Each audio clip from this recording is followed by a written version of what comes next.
తనూజా గారిపై ఎవరు దుమ్మెత్తి పోసినా, తనూజా గారిపై ఎవరు ఉవ్వెత్తిన ఎగిసిపడినా, తనూజా గారిని ఎవరు నామినేట్ చేసినా మ్యాక్సిమం ఆ పాయింట్స్ దొరికితే చాలు దొరకబెట్టి మరి ఆ వ్యక్తుల్ని బయటికి పంపించేస్తున్నారు అనేది ఒక నానుడి చూస్తున్నాం.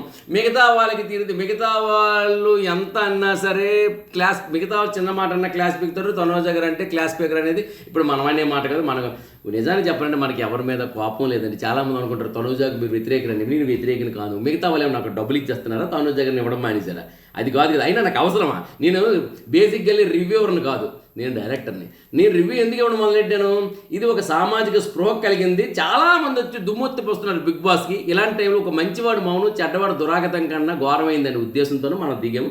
పైగా దీంతో సంపాదించాలన్న ఇది కూడా లేదు. మీకు ఎంతమంది వ్యూవర్స్ ఉన్నారంటే వ్యూవర్స్ తక్కువని. నా తాలూకు మ్యాటర్ ఎవరికి చేరాలో వారికి చేరుతుంది. ఇది ఒక్కటి రాసి పెట్టుకోండి. మీరు ఎన్ని మాట్లాడినా నాకు అనవసరం. It's enough. ఈ కోణంలో మన అనాలిసిస్ ఇది. మన అనాలిసిస్ బయట వాళ్ళు అనుకుంటుంది ఏంటంటే దివ్యా నిఖిత నిన్న మన తనూజా గారి పైన నామినేషన్కి ఉవ్వెత్తున పడింది కదా, ఇది బిగ్ బాస్కి మళ్ళీ కన్ను కుడుతుంది కాబట్టి దివ్యా నిఖితని కట్ చేస్తే పోలా అని అనుకుంటారు బిగ్ బాస్ అని అందరూ అనుకుంటున్నారు.